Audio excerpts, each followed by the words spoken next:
Dynamic Women Talk Radio with Sandra Beck and Linda Crater celebrate the thoughts and opinions of magnetic, spirited, and influential women. Each week, bold, brilliant women spark vigorous conversations on the complexities of life, love, and happiness. Now here are your hosts, Sandra Beck and Linda Crater. Hey ladies, this is Sandra Beck and I'm here with my lovely co-host Linda Crater, and this is a party of, what do we have, 5 girls on the show today. And I want you guys listening today to think about sitting around the table with a bunch of really powerful, dynamic, wonderful women over a glass of wine, a bottle of water, a Diet Coke, whatever you're fancy, and talking about women's issues. And today we're going to talk about excellence with respect to women's issues, and we're going to span the United States today. We're going to talk with Kimberly Rinaldi in Los Angeles, Linda Crater out of Washington, D.C., Linda Franklin out of New York City, and Mafalda Halligan out of New Jersey. So we've got a wonderful roundtable today for discussion on excellence, and we hope that our discussions that we're having, that our opinions start discussions in your own home, in your own circle of friends, so that we can increase discussion, we can increase understanding, and we can start discussions, not end them. So I'm going to start the discussion right now with excellence. Now, one of the things that Madeleine Albright said, who's one of my favorite people and one of the women who inspired today's episode, is she said this: I have said this many times, that there seems to be enough room in the world for mediocre men, but not for mediocre women. And we women really have to work very, very, very hard. So I would like to open up the floor for the discussion on excellence with respect to women. And why is it so much harder for women to achieve excellence for men? Or is it the same? So I'm going to open up the floor. Who would like to go first? Where do we get crickets? Is that what you said? More Linda? crickets. Everybody's shy today. So I'm going to go with Linda Franklin in New York. Linda, talk to me about excellence. You know, I don't know. I don't even know what that word means, to be perfectly honest with you. You know, women, traditionally women have to fight a little bit harder to get where they want to go than men do. Does that make it excellence? I don't know. Are men excellent? I don't think so. You know, so I don't know what that means. I think women, as I said at the beginning, have to think it out a little bit more. Have to try a little bit harder, especially if they're in a man's world. You know, doing what men have traditionally done. So I don't know. Excellence. I don't know. Ladies, help me out. What does excellence mean? Linda Crater, Washington D.C. Talk about excellence. Yeah, I think you make a very good point on what does excellence mean, because when you asked whether it's men or women or who works harder, I do think women have to work a bit harder to be able to be seen and heard than men do. But personally, I think women put pressure on themselves to achieve excellence in all things. And it's very, very difficult to be excellent in all things. And so I think you almost have to define where it is important in your life that you wish to be excellent, and then focus on that, because otherwise you will drive yourself crazy. And in a previous show, we talked about balance, and you will never achieve balance if you try and be excellent in all things. Now, for those of you listening that like to know about those shows, you can go to dynamicwomentalkradio.com to listen to shows on voice and balance and commonality, networking. And today's topic is excellent. I'm going to go over to Kimberly Rinaldi in Los Angeles. Kimberly, talk to me about excellence with respect to women. You know, I think it has a lot to do with gender roles as we have defined and accepted them. And I'm not saying this has been done by choice. I am 5'2", and I can remember being 4 years old, wanting to buy an ice cream at the Thrifty ice cream counter, being passed over as I stood there holding $1. And bless my mother's heart, she walked up and she looked at me, and at 4 years old, this message is stuck. She said, "You are female, you are Hispanic, you are short, and until you learn to stand up and speak out, you will be overlooked." Huh. And it was, I'm 4 years old. This message still sits with me. I went into healthcare with it's a traditionally female arena, yet I came in with very masculine energy because I carried that with me. I think the issue for us is sugar and spice and everything nice and all of those things that we're taught. We don't know how to take it into the playground of the real world. Now I'm going to go over to Mafalda, New Jersey. Mafalda, you're the Vice President of Human Resources for ADP. And is that typically a women-dominated industry or male-dominated industry? I know Linda Franklin was Wall Street, male-dominated. Linda Crater was pharmaceuticals, male-dominated. And Kimberly Rinaldi, obviously male-dominated. How about, let's talk on behalf of your background. I think in terms of human resources, it's definitely more female dominated than it is male dominated. But in terms of the actual companies, on the corporate front, I think that females have certainly made a lot of headway in that arena. If I think about, prior to coming on the show, I was just reading about how 1995, you had 0 CEOs in terms of Fortune 500 companies. And as of last year, there were 25 that were leading Fortune 500 companies. That's only 5% of them, but I think that we're certainly making some headway. In terms of what, Linda was just speaking about, in terms of sugar and spice and everything nice, I think that there's almost this phenomenon of motherhood penalty and fatherhood bonus, if you know what I'm saying. Does anyone else know what I'm talking about? Where, mothers are sometimes often seen as less committed to work than non-mothers, or fathers are viewed as equally competent as men without children, or sometimes even more significantly committed to work. So there's sort of this double standard for women that they face in the workplace. And I don't necessarily know what the solution to it is, but I also feel that, especially females, they're not just challenged in the workplace, but they're also challenged at home. There's this cultural pressure to succeed both on the work front, but then on the home front. I come home, I have 2 children, a 6 and a 5-year-old, and I'm still working when I come home. So I think, excellence is, it's tricky, because how are you excellent in all fronts of your life? Well, I agree with you. I'm going to jump in here about the demands. I had a very high-powered career in Beverly Hills before I formed my own multimedia company. And when I had my second child, my Zachary, I got pregnant with him. My boss told me, she goes, you're done. Don't have another child. She goes, you'll never be able to XYZ, blah, blah, blah. And I looked at the other male executives who had 4, 5, 6 kids. I'm only in number 2. And she's like, pretty much you're done. And you can expect to have nothing in the career path. And it turned out to be true, and I did quit, and it was a good thing, because I formed my own company, Motherhood Incorporated, for the sheer reason of allowing women to be their dynamic selves and still have those masculine and feminine sides to us, or exert our dominant energy in certain places. I'm going to go to Linda Franklin right now to talk about that masculine energy, and does it work well for women? Because some of us have a lot of masculine energy just the way we're born. I always did, and it wasn't something I cultivated. It was just there. But using it as a woman has required me to walk this earth 40 years before I got good at it. So Linda Franklin. I don't think I was born with all this masculine energy, but I certainly developed it along the way. And I would say Wall Street certainly helped me with that. Certainly working, I was the only woman partner in the firm, so I developed tons of it. And in Wall Street, it was a good thing. At home, it wasn't such a good thing. And you know what? You really, if you're in the trenches all day with the men and working hard and getting things done and being under the gun and cursing like a truck driver, it's really hard to come home and be this nice, sweet little wifey. And I tried, and I worked at it, but certainly I wasn't that successful. So it was a double-edged sword. It was great in business, not so great at home.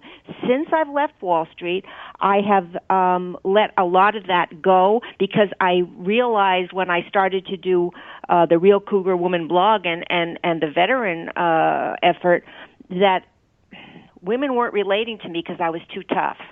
And so I really had to soften. It worked for the men. It did not work for the women. So I really had to soften the whole thing out. And I think now there's a better balance. I have my masculine energy when I need it, because it's there. It's just like hanging below the surface.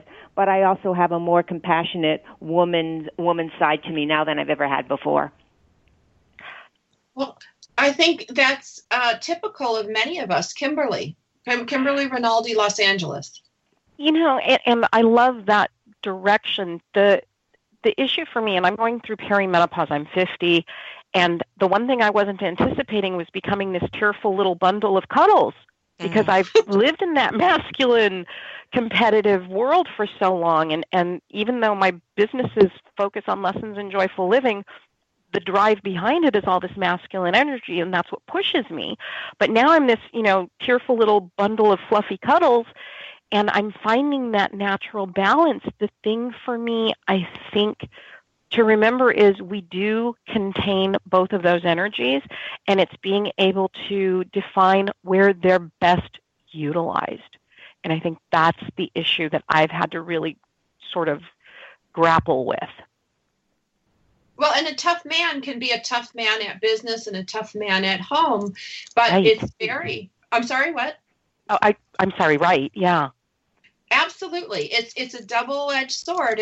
And for many of us, and Linda Creeder will talk a little bit more about this, about tough versus strong. As a single mother raising 2 small children and owning my own multimedia company, I have to be tough at home and at work. It's really tough to know where I end and where other things begin. Now, toughness is very natural for me, and it's certainly been enhanced by what's happened to me in my life, but I don't know how to be any different. And that's one of the things that we're talking about today. When we have these discussions, we know better, we can do better. When we come back from the break, we're going to visit longer with Kimberly Rinaldi in Los Angeles, Linda Creeder in Washington, D.C., Linda Franklin in New York City, and Mafalda Halligan in New Jersey. We'll be back after the break.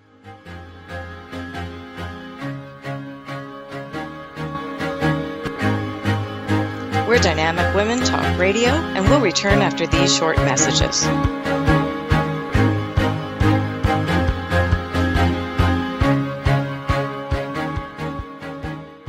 It's the Fitness Minute with fitness expert Annette Hammond. Lifting weights increases your metabolism.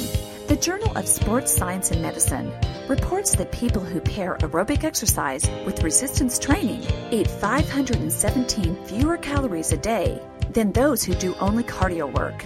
The combination workouts may increase the hormones that make you feel satisfied and boost the body's ability to break down food and stabilize blood sugar so that you feel fuller longer. If you feel full, you won't eat as much to feel satisfied. The Sporting Goods Manufacturers Association's latest survey found that over 80% of women skip weight training. That's shocking. I encourage you to go to the next level of weight-reducing, calorie-burning exercise. Combine cardio exercise with strength training and see your body weight change. I'm Annette Hammond. Contact us at fitnessminute@AnnetteHammond.com. Finally, a show that supports women who are in the midst of a transition in midlife. The show is Second Wind. Here's what certified coach, author, and host of Second Wind, Joyce Buford, wants you to know. It's so empowering for women to hear about other women and their accomplishments. We all need cheerleaders, someone who's on our side. Second Wind is that program to help women connect with other women, hear other women's stories. In a stressful world, find power in those stories. Learn to discover your passions and joys again. Create the life you want to live to the fullest. Join us for Second Wind with Joyce Buford, Tuesdays at 9 a.m. Central, right here on the TogiNet Radio Network.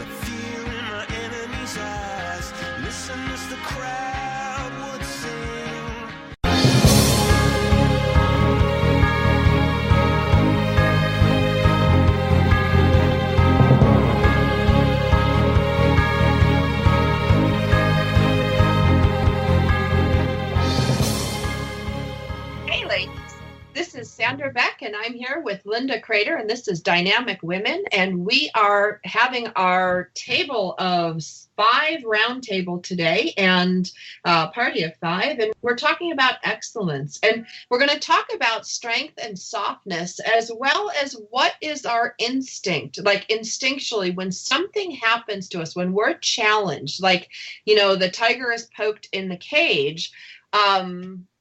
When I'm poked, when someone comes at me, my first instinct is to freeze, to run away, like hide in a cave, figure out what I'm supposed to do, and come back. And that is a defense mechanism that I've really had to work hard with, because when people are angry and they come at me, I just freeze. I go blank. I think I'm a pretty smart woman, but I go completely blank. And then I have to retreat, and then I have to think about it, formulate my answer, and then go. So that's me, and that's how I handle it.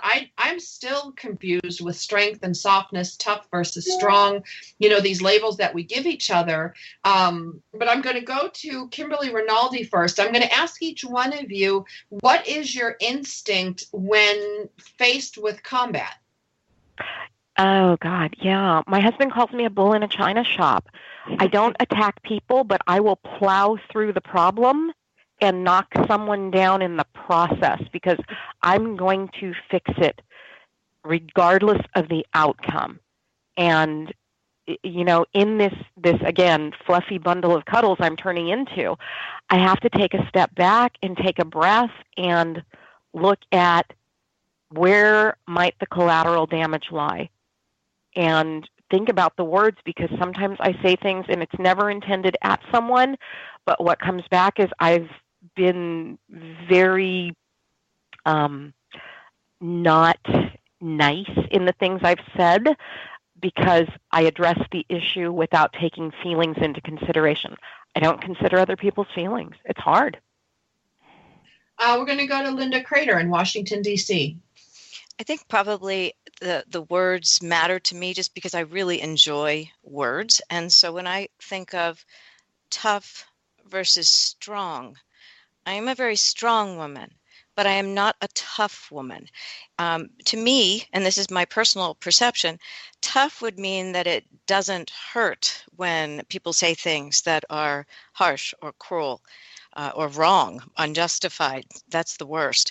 So I would say that I went through phases. I would say I've always been strong, but my life, in my 40s, I became toughened due to circumstances, and I really didn't like who I became at that point. And that's when I decided that strength was fine. I could live with strength and being strong and have the right energy to fix things and be a leader and those sorts of things. But I was not okay when I became tough, because I didn't like the person I became. And so I shifted, and now I feel as though I'm in the balance between that and closer to the strong, softer side, if you will, because my natural instinct, if I'm facing something horrible, is to also be a fixer. But because the few times I let fly, the outcome was negative and unproductive for me, I became aware of the outcome and taking into consideration other people's feelings, because there was a way to make it win-win if I simply stopped and reflected for a moment before I responded. And I use the word responded very carefully, because if I react, that never brought the same outcomes as when I responded. So natural instinct to be a fixer, but to consider others doesn't always work, but I certainly give it a try. And strong versus tough. Thank you. Thank you for that clarification. We're going to go to Linda Franklin in New York City. Well, I have to say I kind of feel a kinship to Kimberly, because my husband also calls me a bull in a china shop. But I've softened. But if I'm confronted with something, or something isn't going my way, or just something unpleasant, my first instinct is to fight back. I mean, but I'm learning now not to go with my first instinct and to just take a breath and to just cool it and think about what I'm going to say. I never ever did that before, because I would just let it come out. But I'm learning. I think that's called maturity. And I'm also And if something, and I this is the spiritual part that's coming out in me too. If somebody is doing all of that crazy stuff to me, or a situation, or everything's going wrong, I've got to feel it's me. I'm attracting that to myself. So stop it, girl, because you don't like the results. So you better, get onto another track. I take blame for everything because I believe that all those things are a result of what I'm turning out. Wow, that is so interesting. Mafalda Halligan, New Jersey. It's interesting because I actually don't see a distinction between toughness and strong. I feel like the two are somewhat interchangeable. When I think of toughness, I think more of that mental toughness and that willpower. I was an athlete growing up, so I touch on a lot of the things that I learned in sports, in soccer and track, and having the willpower that when there is a problem or there's stress, my first inclination is to not panic and not to lose control, but to zero in on how I can overcome that problem, right? And almost do this sort of root cause analysis in my head and try to figure out, well, how can I determine, what's the biggest factor here that's creating the stress, whether it's on a personal level or on a professional level, because I do feel, especially with women, if you react in a certain way, in that bull, like a china shop manner, that, people, especially in the professional realm, will think that, oh, well, she's just being irrational. She's just being crazy, And so being that I was always very cognizant of that, especially on the professional level, I always tried to not react that way and take the lessons that I learned from sports and really, when things were bad, get that second wind and sort of not let fatigue get in the way and really try to push harder despite whatever's going on. So I don't know, I don't know that there's a distinction for me between that mental toughness and that strong. To me, I think the mental toughness comes with practice. And I think the more we're tested, the more mentally tough we become if we allow it. But I also think we have to train our mental toughness just like we do strength. And Mafalda, I too was an athlete, and so I kind of resonate with a lot of what you're saying. And I've noticed that as I've gone through like the divorce and the death of my mom and bringing my 80-year-old dad into my household, that my mental fitness is really important. I need to constantly monitor my thoughts so I don't go down, kind of rabbit trails that put me behind the 8 ball. But the strength also has to be physical and mental and emotional strength. And I think that comes with practice, just like we would practice whatever our sport was. I swam and the more time I spent in the pool, the more mentally tough and physically fit I got. But I think they all go together. So I'm going to go to Linda Franklin. You made a comment in the chat, Linda, about it depends on the job. Talk to me about the job. Well, it depends what kind of a world you're working in. If you're working in the high stress, high money that I was, and you're the only woman, and your job was to get things done, you couldn't afford to. And a lot of times it wasn't that you had time to think about it. You just had to do it. And so if I strong and tough, I don't know. Strong, I think that it means that I don't see a big distinction either. The only thing I think about tough is that you're not absorbing the feedback, the emotion that's coming through, and I always did. So I appeared tougher on the outside than I was on the inside, but I had to do that because if I hadn't done that, I never would have achieved what I did. But, I always went back and relived it and said, oh, I should have done it. This would have been a better way. And I think that is part of strong. If it was just tough, if it was Donald Trump tough, then you don't even think about it. I mean, you just let it out and then it's forgotten. That was never the case with me. Linda Crater, Washington, D.C. I agree with that, Linda, and that's why I say that I am strong, not tough. I also have always endeavored to not be tough, because I felt that sometimes that would be adding an armor and letting people get to me to the point where I was not going to set myself up to new experiences or to be open to being hurt. And as I would tell my children, if you don't make yourself vulnerable at times, then you won't live life to the fullest. I love the sports analogies because I see that strength and toughness in my daughter, who was an All-American sailor and soccer player and all of that. But in my time, we didn't have sports. It was pre-Title IX, and you just didn't have it. And I think that the women of today who grow up in sports teams, etc., are growing up with a huge advantage.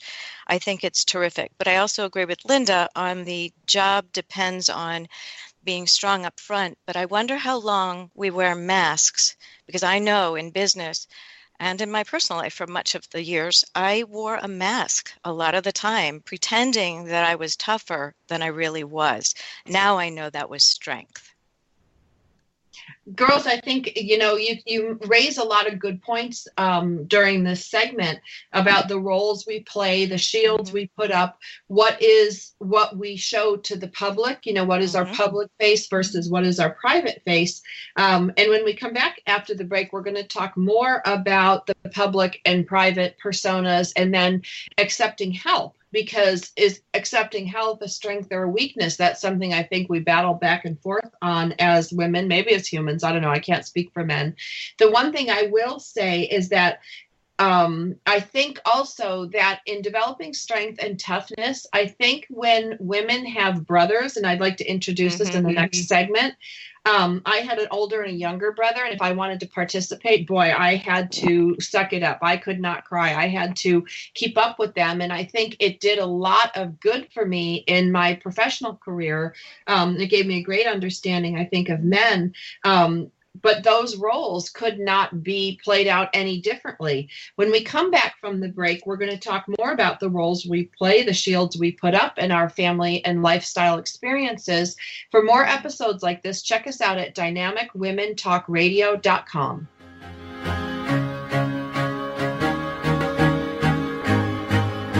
We're Dynamic Women Talk Radio, and we'll return after these short messages.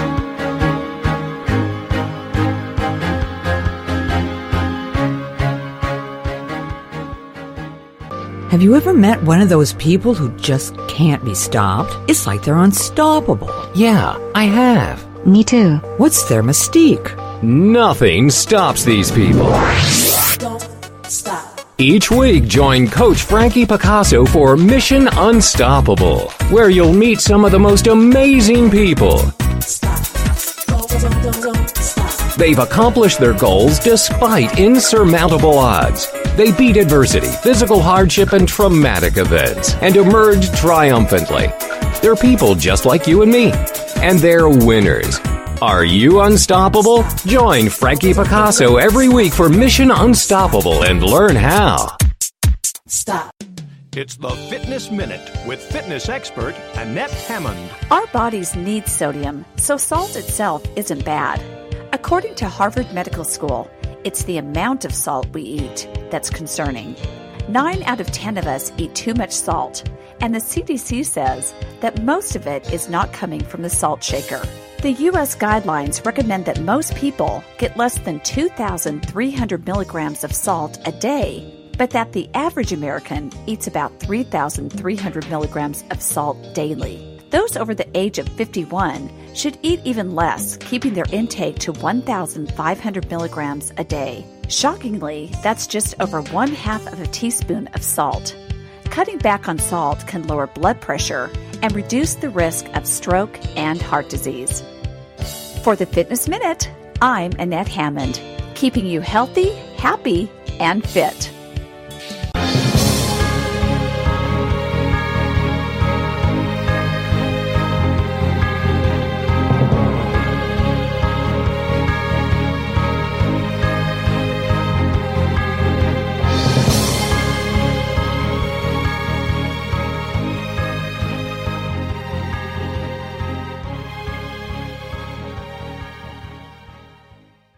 different women. And I made the analogy that, like, if I wanted to play with my brothers, I couldn't cry. I couldn't be weak. I had to keep up. And I learned to compete with them.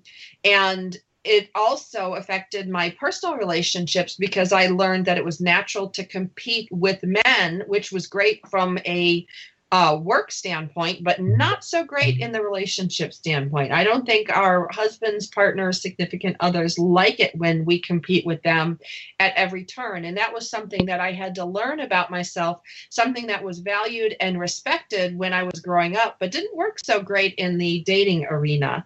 I'm going to go to Linda Franklin first to talk a little bit about the roles we play and the way that our life has shaped us. And for me, I've learned to be conscious of competing with the man in my life.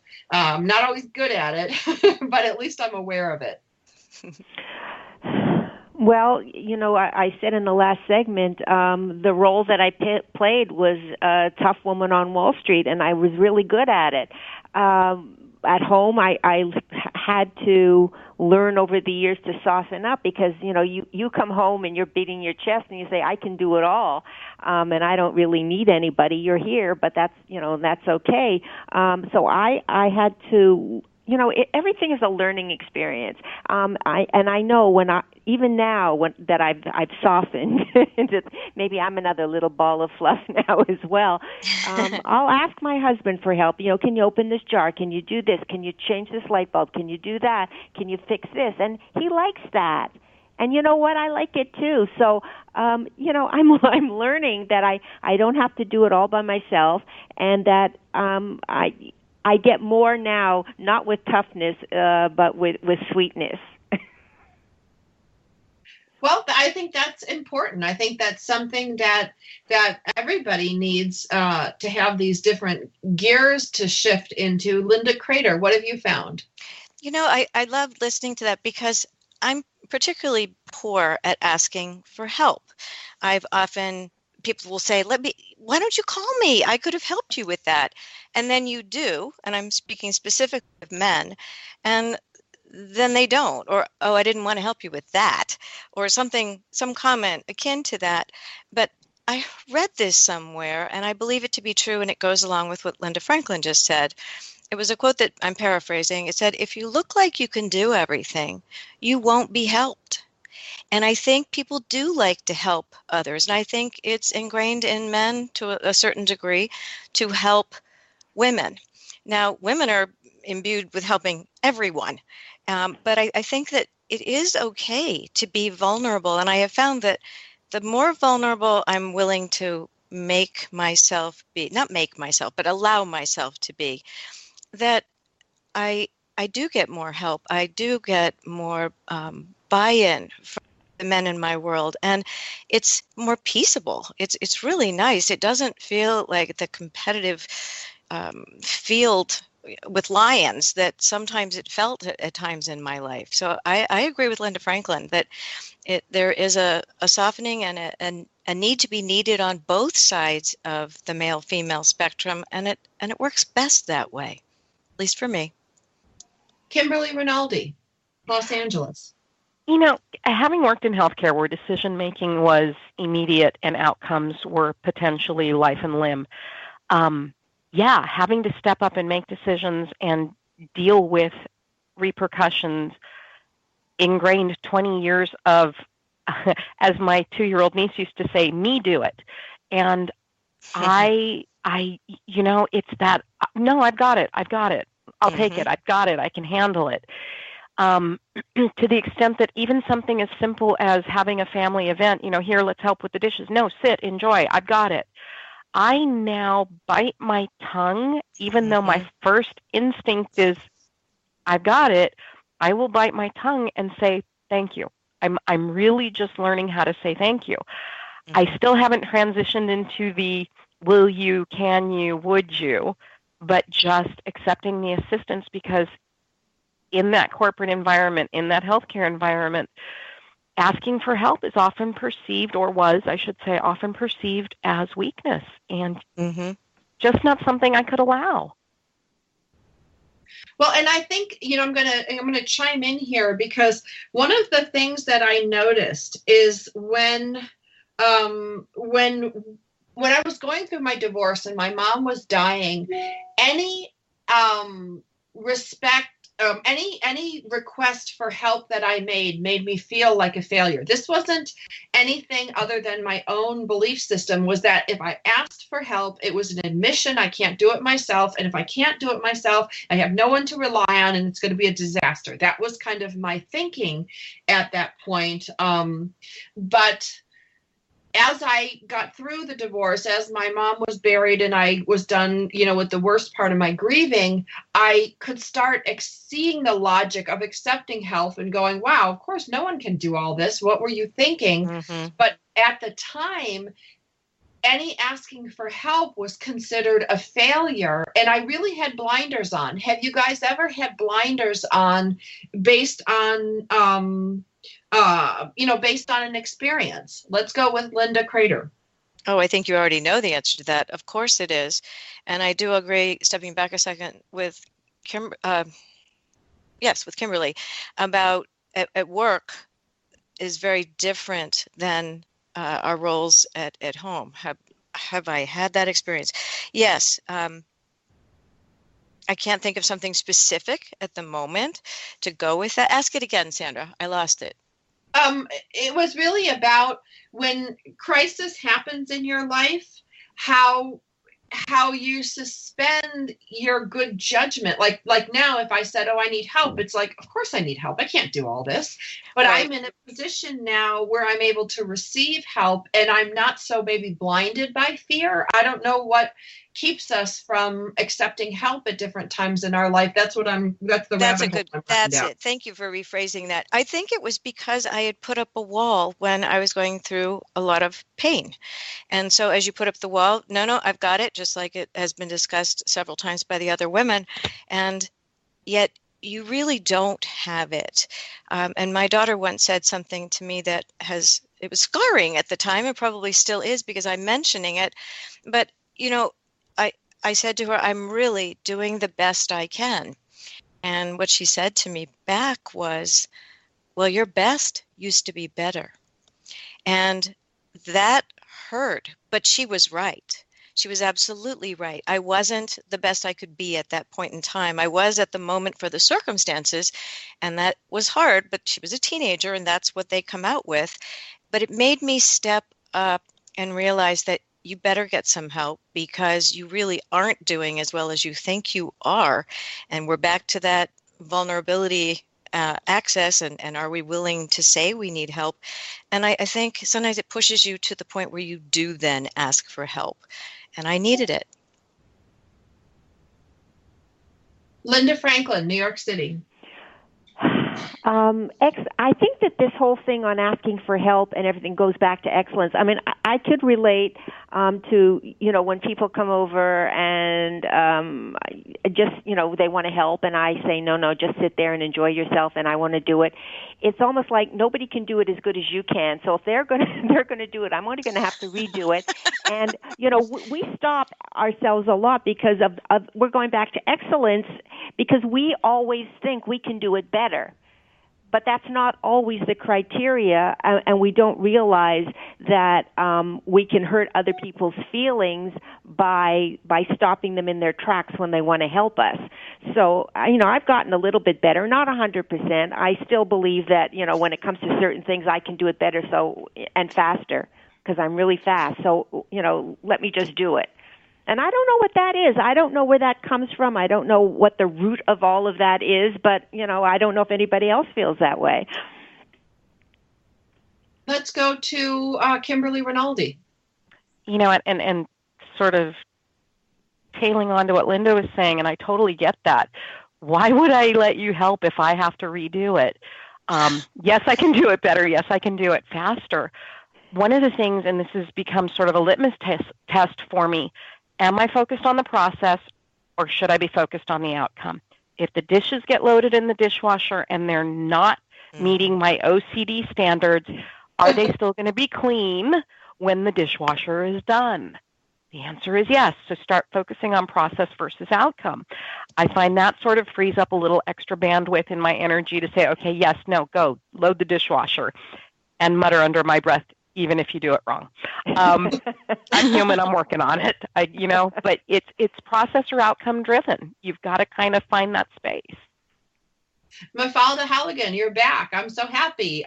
You want to comment on the role of excellence and asking for help? I have to admit it doesn't come easy for me. I'm getting better at it, but I still have a long way to go. I consider myself pretty independent, so asking for help is definitely not something that comes naturally to me. And there are many times that I'd rather go at it alone than admit I'm in need of assistance. And I think this comes somewhere along the way. Someone told me, maybe society, I don't know, that asking for help equated to weakness or dependence.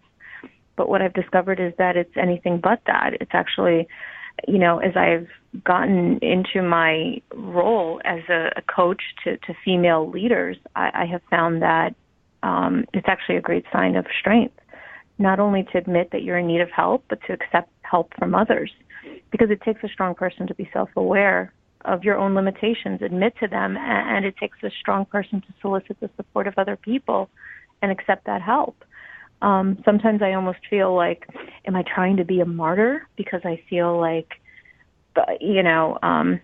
if I admit to not knowing something or needing help in some specific area of work, it'll undermine, my authority, or other people will see me as weak or incapable of fulfilling these job responsibilities.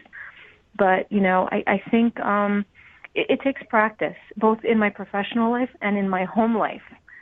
If you talk to my husband. Mafalda, I'm going to have to stop you. We're going to commercial break. When we come back, we'll hear more from Mafalda. And I want you guys to check out dynamicwomentalkradio.com for this and other episodes like it. We'll be back after the break.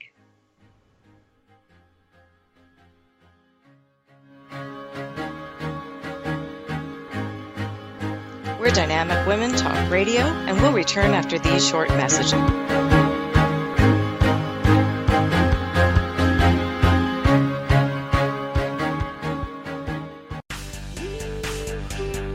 Are you ready to start rocking that woo-hoo that only you do? Because Lisa Stedman is on a mission. She will dare you, challenge you, enlighten you, provoke, and empower you to bring out that inner woo-hoo. Lisa is an internationally acclaimed best-selling author. She is a breakup expert, a brand consultant, CEO of Woohoo Inc. and the Woohoo Radio Network. She will show you how to take your boo-hoo and turn it into woo-hoo. Get rebellious and get real. Get your dreams off the back burner. Get inspired and motivated to take action. Start rocking that woohoo that only you do in love, life, and business. She is going to be here for you every Wednesday at 1 p.m. Central Standard Time. Only here on the Woohoo Radio Network. It's the Fitness Minute with fitness expert Annette Hammond. Back pain can really be a bother. Men's Health magazine states that 80% of all men suffer from back pain. One of the best things you can do to ward off lower back problems is strengthen your abdominal muscles. 75% of all lower back problems can be prevented by building your ab muscles. When your abs are weak, the muscles in your buttocks and the back of your legs, your hamstrings, have to work harder to keep your spine stable. One of the easiest abdominal exercises is crunches. Keep your low back on the floor at all times. Squeeze your abdominals as you crunch up and lower slowly in a controlled manner. You can do several sets of crunches every day to strengthen your abs and beat back pain. For the Fitness Minute, I'm Annette Hammond. To hear other fitness and weight loss tips, visit our website at AnnetteHammond.com.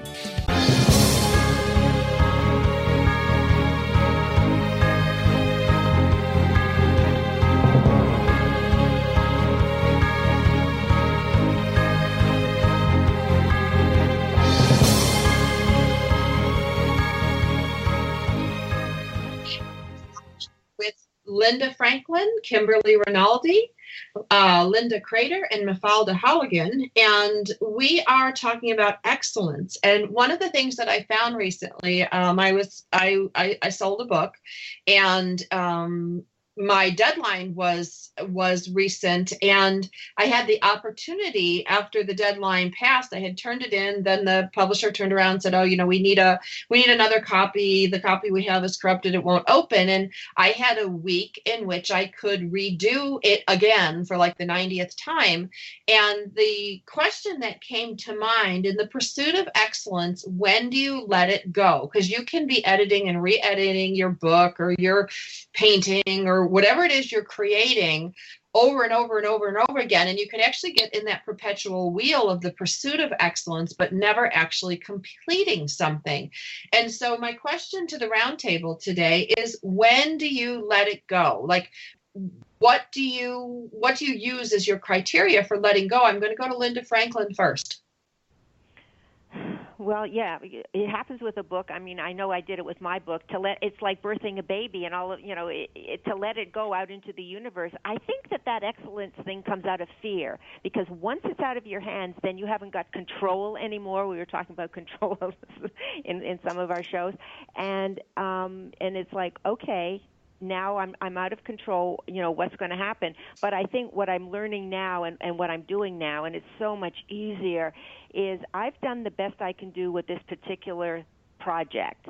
I'm going to just throw it out into the universe and just let's see what happens. And I'm not going to think about it. I'm not going to worry about it. I'm just putting it out there, and, let's see what, que sera, sera. And it's really, really so much easier on your psyche when you do that. You've done the best you can. Just let it go.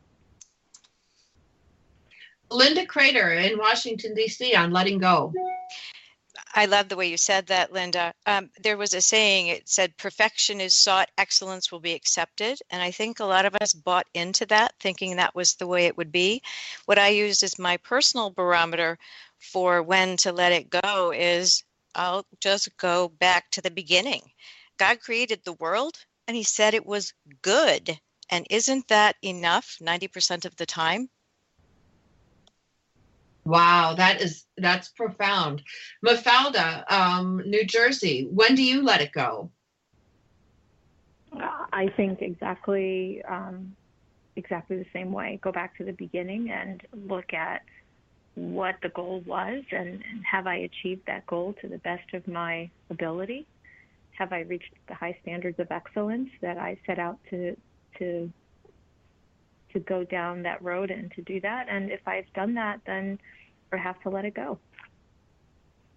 See, you guys are so precise and so clean about it. And maybe this is why, like, my nickname is Trainwreck Beck. But I just go for it. I never heard that.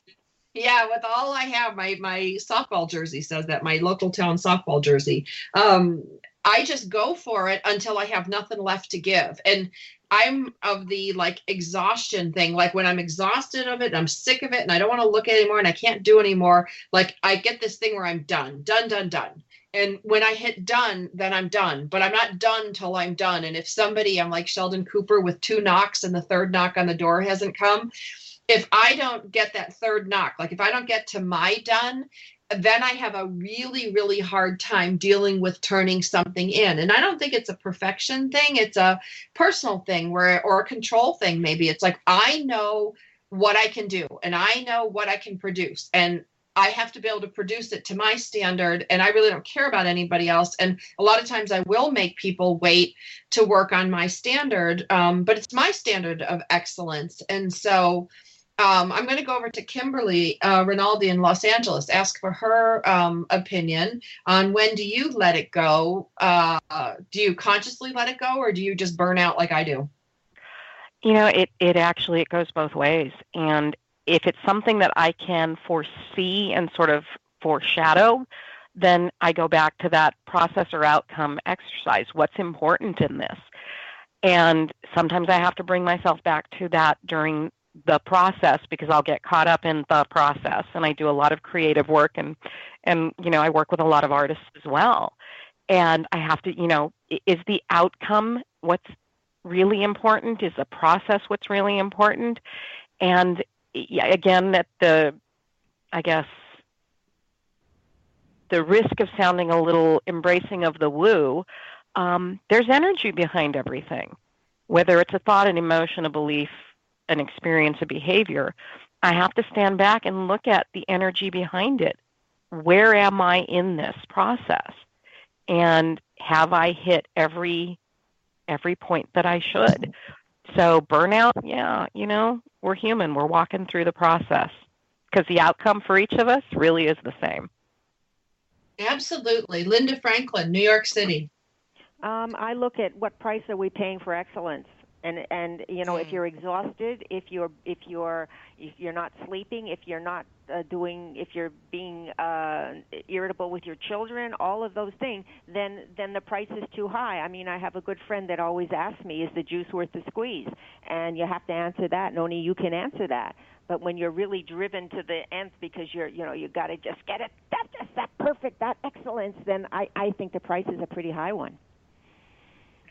I love that. Is the juice worth the squeeze? Linda Crater, Washington, D.C. I agree with everything Linda Franklin just said.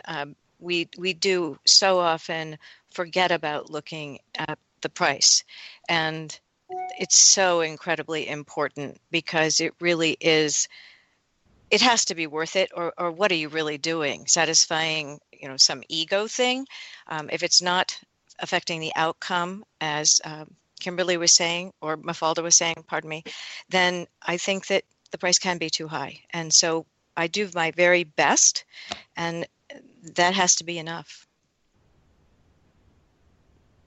Wow. I'm learning a lot from you girls because this is an area of my life that I really have a hard time managing. When I'm in crisis or everything is just going haywire, it's easier for me because I can just react. I can just do what needs to be done at the time.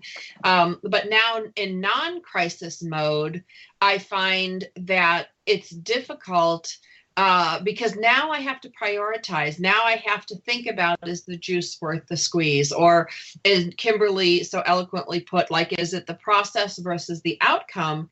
When I have time to think about that, it's one thing. But it's when I don't have time, it's easier. And do you guys find it's easier to handle the knee-jerk reaction? I'm a good shoot from the hip. I like to pull the trigger. I can pull the trigger quickly. I'm usually pretty good at it, but I'm a better trigger puller under pressure than I am when I'm not under pressure. I'm going to go to Linda Franklin to talk about pulling the trigger under pressure or having time to think. What's your natural reaction and what feels good? When it's when it is a deadline or it's an emergency, I think I probably still would go into I gotta act, I gotta get this done mode. Because you're not thinking. It's not a thinking thing. It's just a natural gut reaction, and that's where I would go. But thank God that isn't, the majority of my life. Those things happen sporadically, and otherwise, I always am thinking now, is the juice worth the squeeze? Kimberly Rinaldi. Honestly, for me, the issue comes down to what am I trying to resolve within myself? Because these are all lessons.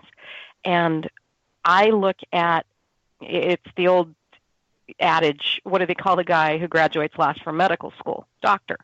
Mm-hmm. So how much of this am I going to put myself out there? How uncomfortable am I going to make myself? And in the grand scheme of things, what is the outcome I'm trying to achieve? So knee-jerk, yeah. Again, human, still trying to work through it. Do we have Mafalda still, or did she drop? I'm here. Oh, there she is. Okay, Mafalda. I think, in a sense, I listen to my husband's adage where he says to me, quit being a teacher's pet, I think some of us never outgrew our people-pleasing ways, and perfection is at its core, about earning approval and acceptance. And I think that somewhere along the way, we adopt this dangerous and debilitating belief system that I am what I accomplish and how well I accomplish it. So I think I have to sort of weigh the risks and take a step back and do a self-talk and figure out if the work is worth it, and know what habits take time and let go of my ways to try to make sure that I can move on to the next thing on my to-do list, because there's plenty to do. Linda Franklin, you want to make a comment about ego? Yeah, I think that when we drive ourselves and we strive for perfection or excellence, I think that that's our ego. And, every time we're attached to our ego, things always don't turn out the way we would hope. So it's like getting it. Does it feel good? It's not about the ego thing. It's the result that you want. Not having your ego talk and drive you to distraction, because it always will if you allow it to. Absolutely. I think we all battle ego, and our ego affects us as mothers. It affects us as business people. It affects us as coaches and leaders. I think it's very difficult to separate out the ego from the issue. Kimberly Rinaldi, any last comments? The good news is all of these behaviors can be changed, all of these thought processes. We become addicted to our biochemistry. And as we've all stated, we're working on it. And the new biochemistry we can build is what we're looking at. And I think that's something that our listeners can really focus on. Decide what it is you want and start building that biochemical pathway, and just keep moving in the right direction whenever you can focus on it. Wonderfully said. Kimberly Rinaldi, Los Angeles. I'd like to thank our guest today, Linda Crater from Washington, D.C., Linda Franklin for New York City, Mafalda Holligan, who battled the big Wi-Fi giant to get back with us. We appreciate your diligence in coming back to today's show. When we come back next week, we're going to talk about networking. Now, if you like today's show and you like the ladies on it, you can find out more about us on dynamicwomentalkradio.com. We'll see you again next week.